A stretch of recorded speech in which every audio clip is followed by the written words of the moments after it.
How Groundhog's Garden Grew by Lynne Cherry.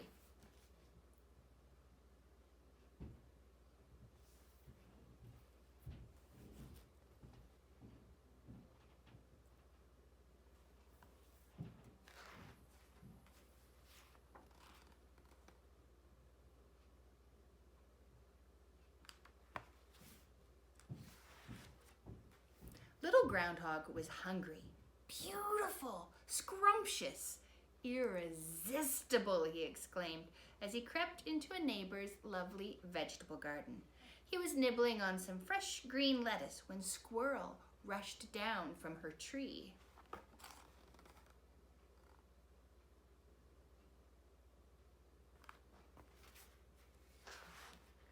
"Little Groundhog," Squirrel scolded, "this food does not belong to you. If you take food that belongs to others, you will not have a friend in the world. Why don't you plant your own garden?" "I'm sorry," Little Groundhog told her, embarrassed, "but I don't know how." "Well then," replied Squirrel, "I'll show you."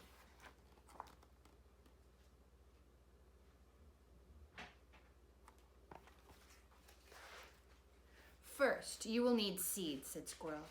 And Little Groundhog helped Squirrel and her friends pick beans and peas from pods and seeds from a sunflower's drooping head. They collected seeds from inside peppers, cantaloupes, cucumbers, and tomatoes. Squirrel chewed a hole into a pumpkin and handed Little Groundhog the gooey seeds, saying, "We'll dry these in the sun and we can plant them in the spring."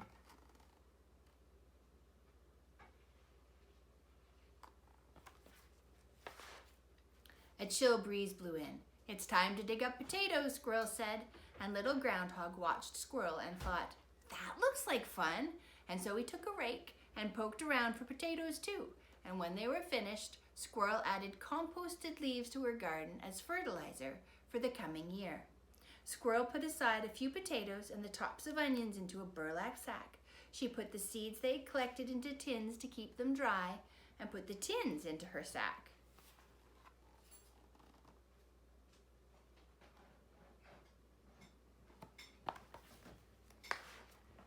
November snow flurries told Squirrel that winter was on its way. "Sweet dreams, Little Groundhog," Squirrel said as she curled up in her tree hole. "I'll see you in the spring," Little Groundhog said, snuggling down into his deep earthen burrow. As winter snows blew, Little Groundhog and Squirrel slept. In February, the Little Groundhog woke up and drowsily ambled up to the burrow's entrance. The wind made him shiver, and he saw his shadow and hurried back inside. "Oh my," he said, "this must be a long winter."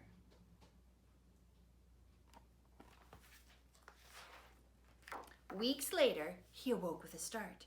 "It's spring," he shouted, and up he scuttled to the burrow's entrance. And there he met Squirrel, carrying the burlap sack they had filled with potatoes and the tins of seeds. "Rise and shine," Squirrel said. "It's planting time. Look, the potatoes are sprouting. First, we'll cut them into little pieces with 2 sprouts each, and then we'll plant them with their sprouts pointing up and cover them with soil. Each sprout will grow into a new potato plant, and next fall, we'll dig new potatoes out of the ground. Now let's find a sunny place for your garden."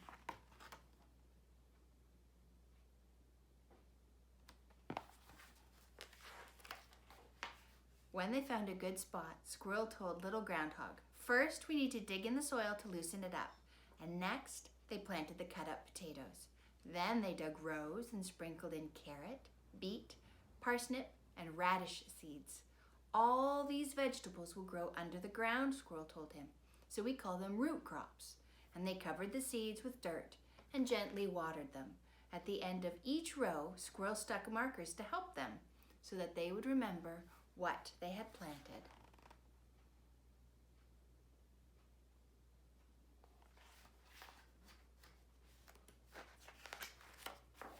Squirrel told Little Groundhog, "Plants need a lot of sun, so we'll plant taller vegetables in the back so they won't cast a shadow over the shorter ones."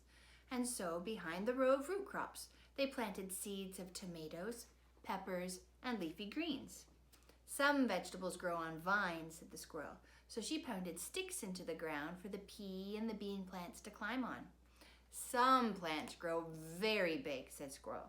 So they planted the seeds of pumpkins, zucchinis, yellow squash, sunflowers, and corn and artichokes far apart to give them lots of room to grow.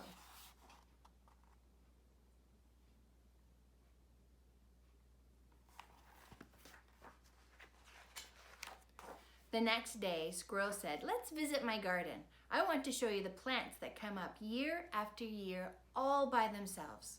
They're called perennials." And sure enough, shoots of raspberries and asparagus were already poking up through the ground. Squirrel dug a frilly young asparagus plant for little Groundhog's garden. She told him, "You need to wait 3 years before this asparagus has nice thick stems to eat." And little Groundhog said, "Thank you. I'm off to plant my perennials."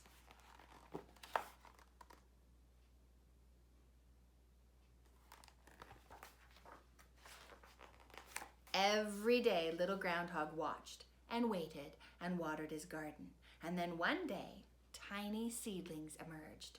"What a wonder!" he exclaimed. But as they grew, he worried. "Are these seedlings too crowded together? What should I do?" he asked Squirrel. "Pull some up and plant them somewhere else," she said. And the little Groundhog pulled up a few seedlings and looked at them. The peas, the beans, and all the seeds had split open. And from each, a root grew down and a shoot grew up. Little Groundhog transplanted some seedlings where they had more room to grow.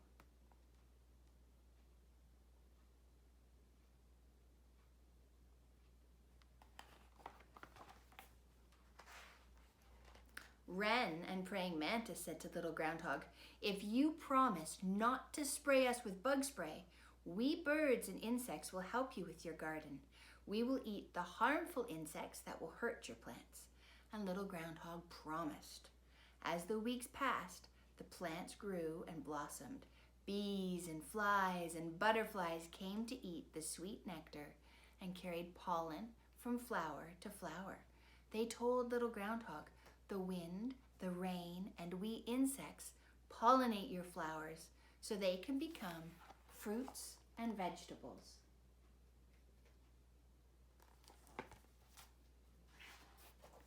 Little Groundhog noticed that after a flower was pollinated by an insect or by the wind, its petals dried up and fell off, and underneath was the smallest beginning of a tiny vegetable. A tiny tomato, a tiny cucumber, a pepper, an eggplant, a pea pod, a zucchini. "So this is how a garden grows," little Groundhog cried jubilantly.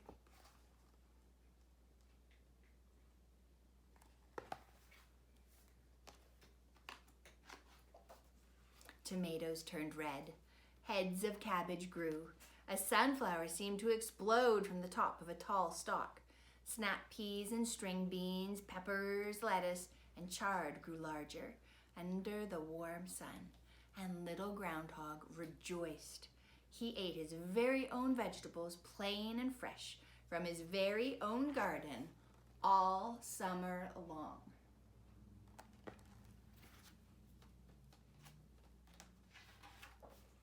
When fall came, Squirrel wanted to share one more secret with little Groundhog: cooking. So they stewed tomatoes, boiled corn, broiled potatoes, stir-fried veggies, and even stuffed and baked a zucchini, saving the seeds to plant the next year. There was so much more than they could eat themselves. "So what do we do?" said little Groundhog. "We share," said Squirrel.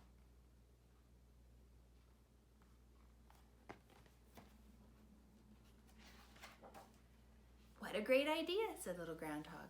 And as they sat around the table, their friends exclaimed, "Thanks for inviting us to this amazing feast."